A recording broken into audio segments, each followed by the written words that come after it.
ಮುರುಡೇಶ್ವರ ದೇವಸ್ಥಾನ ನೋಡ್ಕೊಂಡ ನಂತರ ನಾನು ಬಂದಿದ್ದೆ ಉಡುಪಿ ಶ್ರೀಕೃಷ್ಣನ ನೋಡೋದಕ್ಕೆ. ನೀವು ನೋಡ್ಬೋದು ಎಲ್ಲ ಖಾಲಿ ಖಾಲಿಯಾಗಿತ್ತು. ಅವಾಗ ಇನ್ನೂ ಕೋವಿಡ್ ರಿಸ್ಟ್ರಿಕ್ಷನ್ಸ್ಗಳೆಲ್ಲ ಇದ್ದಿದ್ದ ಕಾರಣ ಯಾರೂ ಜಾಸ್ತಿ ಓಡಾಡ್ತಿರ್ಲಿಲ್ಲ. ಇದು ಮಧ್ಯಾಹ್ನ 1:30 ಅಂದರೆ ನೀವು ನಂಬ್ತೀರಾ ಎಷ್ಟು ರಶ್ ಇರಬೇಕಾಗಿತ್ತು. ಇವಾಗ ಹೋದರೆ ಎಲ್ಲ ಎಷ್ಟು ರಶ್ ಇರುತ್ತೆ. ಅವಾಗ 2021ರಲ್ಲಿ ನೋಡಿ, ಅವಾಗೆಲ್ಲ ಯಾರೂ ಜನನೇ ಇರಲಿಲ್ಲ ಅಲ್ಲಿ ಅವಾಗ.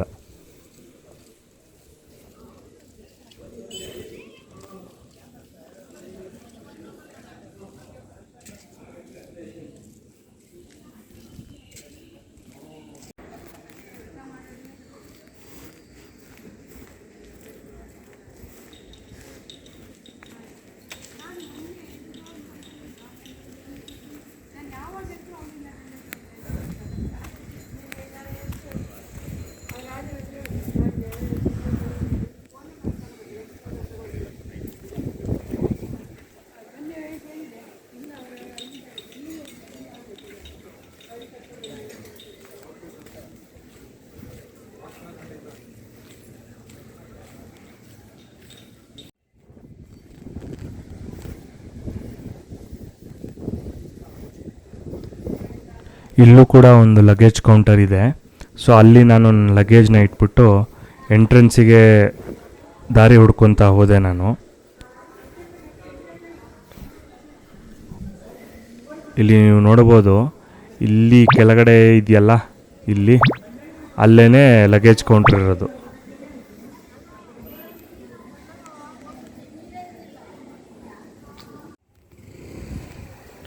ದರ್ಶನಕ್ಕೆ ಎಂಟ್ರೆನ್ಸ್ ಈ ಕಡೆಯಿಂದ.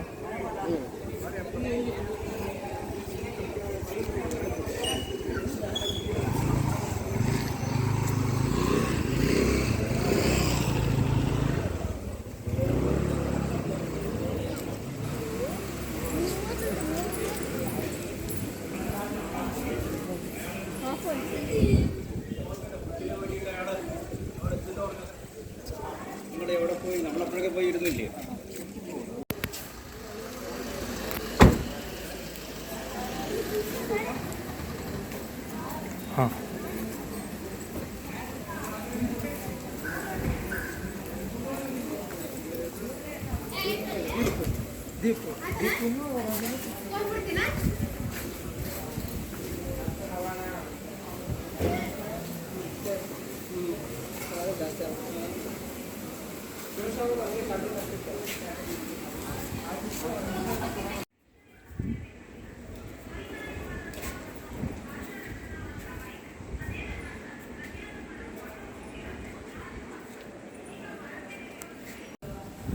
ಉಡುಪಿ ಶ್ರೀಕೃಷ್ಣನ ದರ್ಶನ ಪಡೆದ ಮೇಲೆ ಎಲ್ಲಿ ಹೋಗಬೇಕು ಅಂತ ನಾನು ಯೋಚನೆ ಮಾಡ್ತಿದ್ದಾಗ ನನ್ನ ತಲೆಗೆ ಹೊಳೆದಿದ್ದು ಮಲ್ಪೆ ಬೀಚು.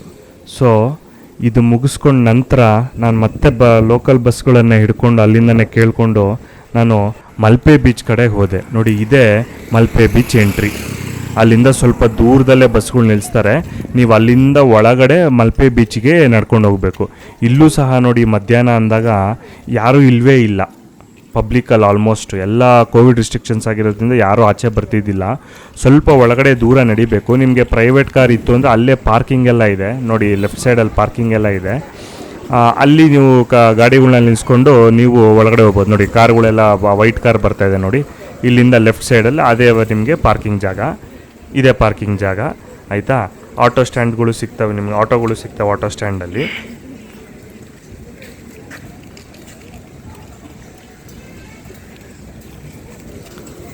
ಮತ್ತು ಇದೇ ಎಂಟ್ರೆನ್ಸು. ಅಲ್ಲಿಂದ ದೂರ ನಡ್ಕೊಂಬಂದ್ವಲ್ಲ, ಇದೇ ಹೇಳಿದ್ದು ನಾನು. ಅಷ್ಟು ದೂರ ನಡ್ಕೊಂಬಂದಾದಮೇಲೆ ನಿಮ್ಗೆ ಇಲ್ಲಿ ಎಂಟ್ರೆನ್ಸ್ ಸಿಗುತ್ತೆ. ಇಲ್ಲೇನು ಸದ್ಯಕ್ಕೇನು ಎಂಟ್ರಿ ಫೀಸ್ ಆ ಥರ ಏನಿಲ್ಲ, ಮುಂದೆ ಆದರೂ ಆಗ್ಬೋದು, ಹೇಳೋಕ್ಕಾಗಲ್ಲ. ಒಳಗಡೆ ತನಕ ಹೋಗಿ ನೀವು ಮಲ್ಪೆ ಬೀಚ್ನ ಎಂಜಾಯ್ ಮಾಡ್ಬೋದು.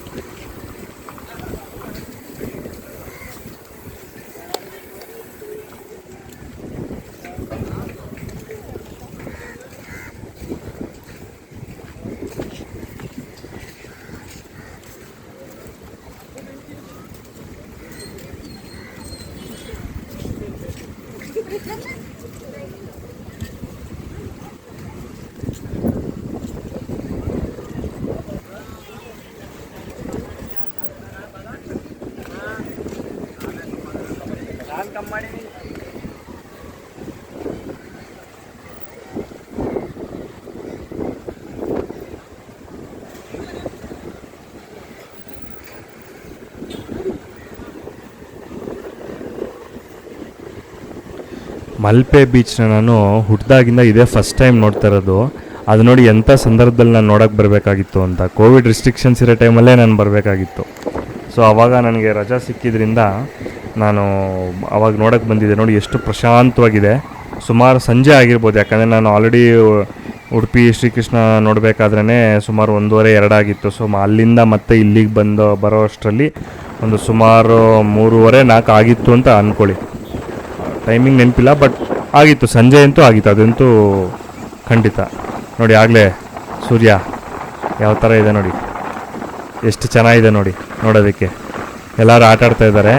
ಆವಾಗ ಸ್ವಲ್ಪ ನೀರಿನ ಲೆವೆಲ್ಲು ಕಮ್ಮಿ ಇದ್ದಿದ್ದರಿಂದ ಎಲ್ಲರೂ ಚೆನ್ನಾಗಿ ಆಟಾಡ್ತಾ ಇದ್ದಾರೆ. ನೀವು ಗಮನಿಸ್ಬೋದು ಎಷ್ಟು ಗಾಳಿ ಇದೆ ಅಂತ. ಅಲ್ಲಿ ಜನ ಕಮ್ಮಿ ಇದ್ದಾರೆ.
ಇದು ನಾನು ಸ್ಲೋ ಮೋಲ್ ರೆಕಾರ್ಡ್ ಮಾಡಿರೋದು ಮಲ್ಪೆ ಬೀಚಲ್ಲಿ ಸನ್ಸೆಟ್ಟಲ್ಲಿ ಚೆನ್ನಾಗಿರುತ್ತೆ ಅಂತ. ನೋಡಿ ಹೇಗಿದೆ ಅಂತ, ನೋಡಿ ಎಂಜಾಯ್ ಮಾಡಿ.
ಇದು ಮುಗಿಸ್ಕೊಂಡು ನಾನು ಎಲ್ಲಿ ಹೋಗಬೇಕು ಅಂತ ಯೋಚನೆ ಮಾಡಿದಾಗ ನೆಕ್ಸ್ಟ್ ನನಗೆ ಯೋಚನೆ ಆಗಿದ್ದೆ ಶೃಂಗೇರಿ. ಸೊ ಮಲ್ಪೆನೆಲ್ಲ ನೋಡ್ಕೊಂಡು ಆದಮೇಲೆ ಮತ್ತೆ ನಾನು ಬಸ್ಗಳನ್ನ ಹಿಡ್ಕೊಂಬಿಟ್ಟು ನಾನು ಶೃಂಗೇರಿ ಹೋಗಿ ರಾತ್ರಿ ಒಂದು 10:30-11 ಆ ಟೈಮಲ್ಲಿ ಹೋಗಿ ಸೇರಿಕೊಂಡೆ ನಾನು ಶೃಂಗೇರಿಗೆ. ಆಮೇಲೆ ಬೆಳಿಗ್ಗೆ ಎದ್ದು ದೇವಸ್ಥಾನಕ್ಕೆ ಹೋದೆ. ಅದು ಮುಂದೆ ತೋರಿಸ್ತೀನಿ ನಾನು ನಿಮಗೆ.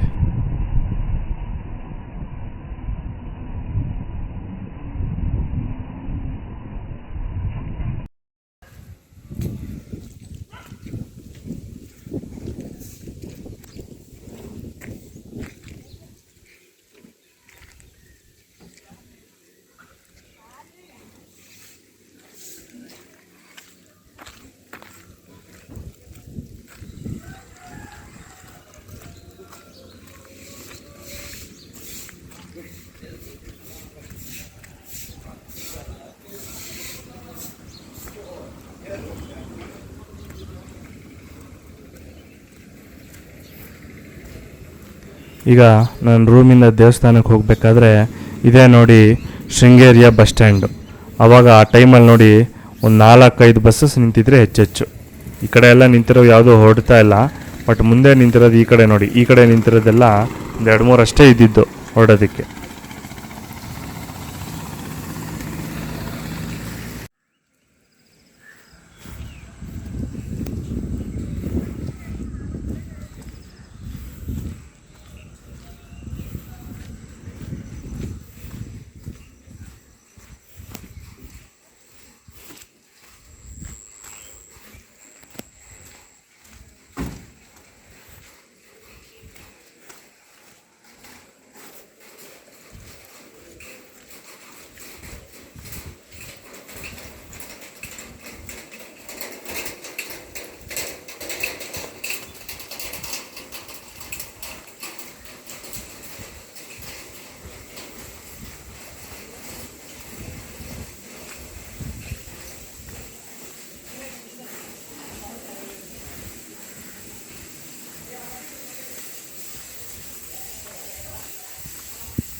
ನಟನ ವಿಶಾರ ಶೇಕ್ ನೋಡಿದೆ.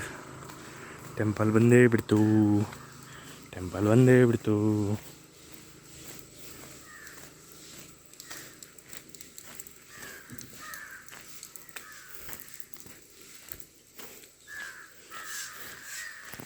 ಇಲ್ಲಿ ಯಾವುದೋ ಒಂದು ಸಭಾ ಶೃಂಗೇರಿ ಭವನ ಅಂತಿದೆ.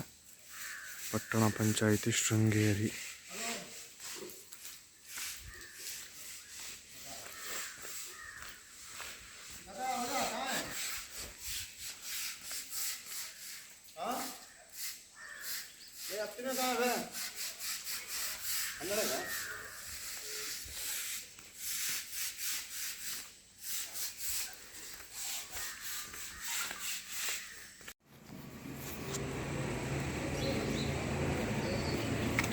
ನೋಡಿ, ಇದೇ ನಾನು ಹೇಳ್ತಿದ್ದು ಸಿರಿಮನೆ ವಾಟರ್ಫಾಲ್ಸು. ಶೃಂಗೇರಿಗೆ ಭಾಳ ಹತ್ರ. ಸೊ ಶೃಂಗೇರಿ ಹತ್ರ ಯಾವುದಿದೆ ಅಂತ ಇಲ್ಲಿ ಹಾಕಿದ್ದಾರೆ ನೋಡಿ. ಕೆರೆ ಆಂಜನೇಯ ದೇವಸ್ಥಾನ ಇದೆ, ಕಾಳಿಕಾಂಬ ದೇವಸ್ಥಾನ ಇದೆ, ಶೃಂಗೇರಿ ಶಾರದಾ ದೇವಸ್ಥಾನ. ಇವಾಗ ನಾವು ಬರ್ತಾಯಿದ್ದೀವಿ. ಕಾಲಭೈರವ, ದುರ್ಗಾಂಬ ನೋಡಿ, ಆಗುಂಬೆಲಿಂದ ಹತ್ರ, ಓಂಕಾರೇಶ್ವರ, ರಾಘವೇಂದ್ರ ಸ್ವಾಮಿ ಮಠ, ಶಂಕರ ಹಿಲ್ಸು, ಇನ್ನೂ ಎಷ್ಟೊಂದಿದೆ. ನನಗೆ ಕೇಳೇ ಇಲ್ಲ ಇಷ್ಟು ವರ್ಷ ಲೈಫಲ್ಲಿ. ಸೊ ನೋಡಿ, ಇದೆಲ್ಲ ಇದೆ. ಬಟ್ ಈ ವಾಟರ್ಫಾಲ್ಸ್ ಮಾತ್ರ ಭಾಳ ಚೆನ್ನಾಗಿದೆ. ಸಿರಿಮನೆ ವಾಟರ್ಫಾಲ್ಸು ಹೋಗಬೇಕು ಅಂತ ಆಸೆ. But no public vehicles, only private vehicles. Facilitation centre ಅಂತ. Suggestions, complaints, last time found, ಆಳು ಮುಳು ಅಕಾಮಿಡೇಷನ್ನು. ಇದು ನೀವು ಇದಕ್ಕೆ ಬಂದರೆ ಟೆಂಪಲ್ ಇಶ್ಯೂಡ್ ಅಕಾಮಿಡೇಷನ್ ಬರಬೇಕಂದ್ರೆ ಈ ಥರ ಇರುತ್ತೆ ನೋಡಿ. ಇದು one of the guest house. ಬೇರೆದು ಎಲ್ಲಿದೆ ಅಂತ ಗೊತ್ತಿಲ್ಲ. ನಾನು ಮಾತ್ರ ಲಾಡ್ಜಲ್ಲಿ ಇದ್ದಿದ್ದು. Okay, let us go.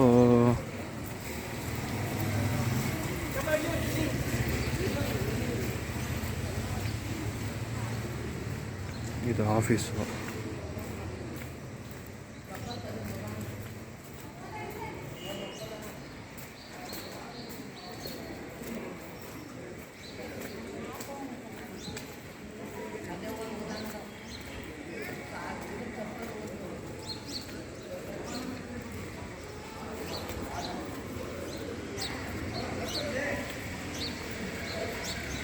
ಇಲ್ಲಿ ನಿಮಗೆ ಚಪ್ಪಲ್ ಸ್ಟ್ಯಾಂಡ್ ಇದೆ.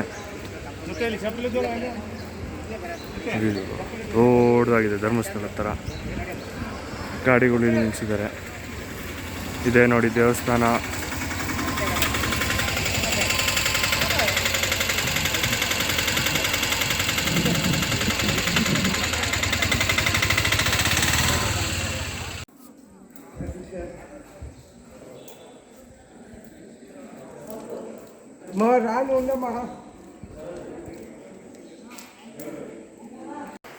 ನೀವು ನೋಡ್ಬೋದು, ಹೆವಿ ಮಳೆ ಬರ್ತಾ ಇದೆ.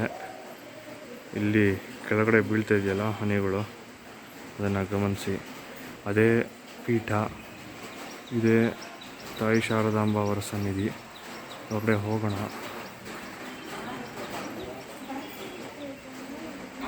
ಯಾಗ ಮಾಡೋ ಜಾಗ ಇದು. ಇದು ಅಕ್ಷರಾಭ್ಯಾಸ ಮಂದಿರ.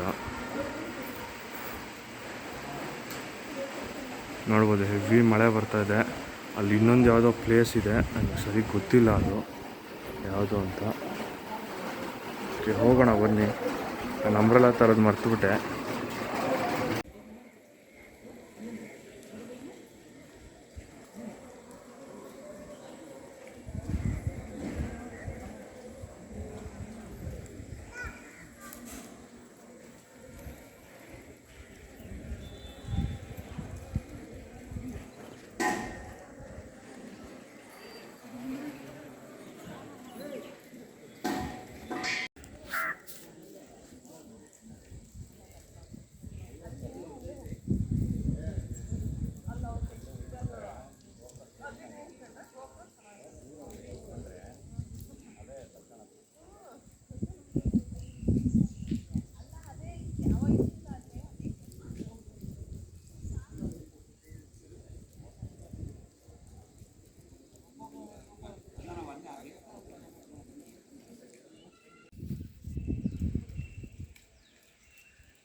ನೀವು ಇಲ್ಲಿ ನೋಡ್ಬೋದು, ಅಲ್ಲಿ ಮೇಲ್ಗಡೆ ಮನೆಗಳು ಚಿಕ್ಕ ಚಿಕ್ಕದಾಗಿದೆ ಪಾಪ.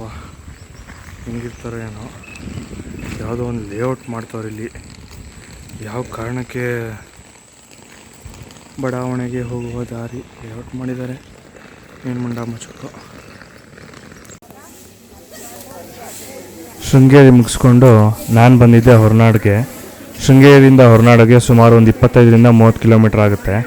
ಆವಾಗ್ಲೂ ಬಸ್ಗಳು ಸಿಗೋದು ಕಷ್ಟ ಆಗಿತ್ತು, ಆದರೂ ಪರವಾಗಿಲ್ಲ ಅಂತ ನಾನು ಬಂದೆ. ನೋಡಿ, ಅದೇ ಲಗೇಜ್ ಇಡೋ ಜಾಗ, ಮುಂದ್ಗಡೆ ಇದ್ದಿದ್ದು ಬಿಲ್ಡಿಂಗು. ಅಲ್ಲಿ ಲಗೇಜ್ ಇಟ್ಬಿಟ್ಟು ಹೊರನಾಡಿಗೆ ಅನ್ನಪೂರ್ಣೇಶ್ವರಿ ದರ್ಶನ ಮಾಡೋಕ್ಕೆ ಬಂದೆ ನಾನು. ಇಲ್ಲಿ ಮೆಟ್ಲು ಹತ್ಬಿಟ್ಟ ಮೇಲೆ ನಿಮಗೆ ದೇವಸ್ಥಾನ ಸಿಗುತ್ತೆ.